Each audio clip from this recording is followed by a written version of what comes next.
Bonjour mes amis. Aujourd'hui, le chapitre 8. J'ai pris bien vite à mieux connaître cette fleur. Il y avait toujours eux sur la planète du petit prince, et qui ne tenait point de place et qui ne dérangeait personne. Elle s'apparaissait un matin dans l'herbe, et puis elle s'éteignait le soir. Mais cela avait germé un jour une graine à portée d'un ne sait où, et le petit prince avait surveillé de très près cette brindille qui ne ressemblait pas aux autres brindilles. Ça pouvait être un nouveau genre de baobab. Mais l'arbuste cessa vite de croître et commençait de préparer une fleur. Le petit prince, qui assistait à l'installation d'un bouton énorme, sentait bien qu'il en sortirait une apparition miraculeuse. Mais la fleur n'en finissait pas de se préparer à être belle, à l'abri de sa chambre verte. Elle choisissait avec soin ses couleurs. Elle s'habillait lentement et ajustait un à un ses pétales. Elle ne voulait pas sortir toute fripée comme les coquelicots. Elle ne voulait apparaître que le plein rayonnement de sa beauté. Et oui, elle était très coquette. Sa toilette mystérieuse avait donc duré des jours et des jours. Et puis voici qu'un matin, justement à l'heure du lever du soleil, elle était montrée.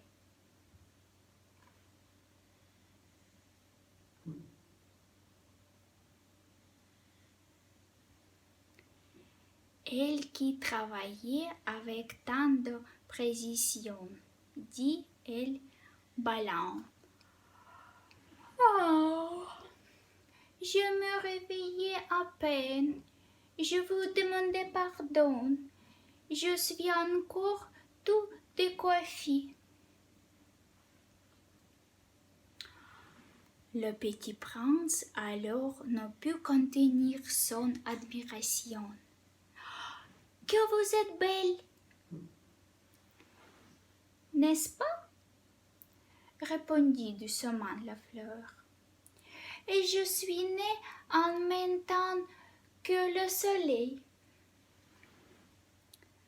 Le petit prince devina bien qu'elle n'était pas trop modeste, mais elle était si émouvante. C'est l'heure, je crois, du petit déjeuner. Avant-elle bientôt ajouter, auriez-vous la bonté de penser à moi? Et le petit prince, tout confus, ayant été chercher un arrosoir d'eau fraîche, avant de servir la fleur.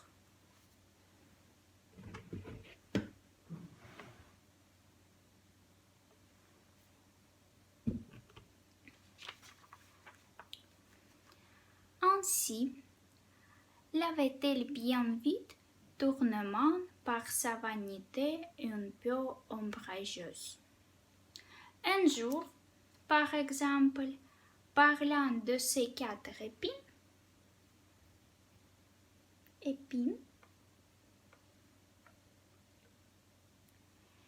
elle avait dit au petit prince: Ils peuvent venir les tigres avec leurs griffes. Il n'y a pas de tigres sur ma planète, avait objecté le petit prince. Et puis, les tigres ne mangent pas l'herbe.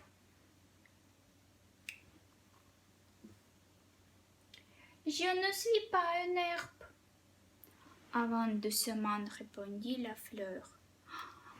Pardonnez-moi. Je ne crains rien des tigres, mais j'ai horreur des courants d'air. Vous n'auriez pas une paravent? Horreur de courant d'air? N'est-ce pas des chances pour une plante? Avant remarquer le petit prince. Cette fleur est bien compliquée. Et le soir, vous mettrez sous globe. Il fait très froid chez vous, c'est mal installé. Et d'où je viens? Mais elle s'était interrompue. Elle était venue sous forme de graines. Elle n'avait rien pu connaître des autres mondes. Humiliée de s'être laissée surprendre à préparer un mensonge aussi naïf, elle avait toussé 2 ou 3 fois pour mettre le petit prince dans son tort. Cependant, j'allais le chercher, mais vous me parliez. Alors, elle avait forcé sa tête pour lui infliger quand même de remonte. Ainsi, le petit prince, malgré la bonne volonté de son amour, avait vite douté d'elle. Elle avait pris au sérieux de mots sans importance et était venue très malheureux. J'aurais dû ne pas écouter, me confia-t-il un jour. Il ne faut jamais écouter les fleurs. Il faut regarder et les respirer. La mienne embrumait la planète, mais je ne savais pas m'en réjouir. Cette histoire de griffes, qui m'avait tellement agacé, eut dû m'entendre. Il me confia encore. Je l'ai alors rien su comprendre. J'aurais dû la juger sur les actes et non sur les mots. Elle n'embaumait et m'éclairait. Je n'aurais jamais dû m'enfuir. J'aurais dû deviner sa tendresse derrière ses pauvres rusés. Les fleurs sont si contradictoires. Mais j'étais trop jeune pour savoir l'aimer. Mes amis, je prépare une question pour vous. Prenez-vous les mots sans importance ou les actes? S'il vous plaît, écrivez-moi les commentaires et à bientôt.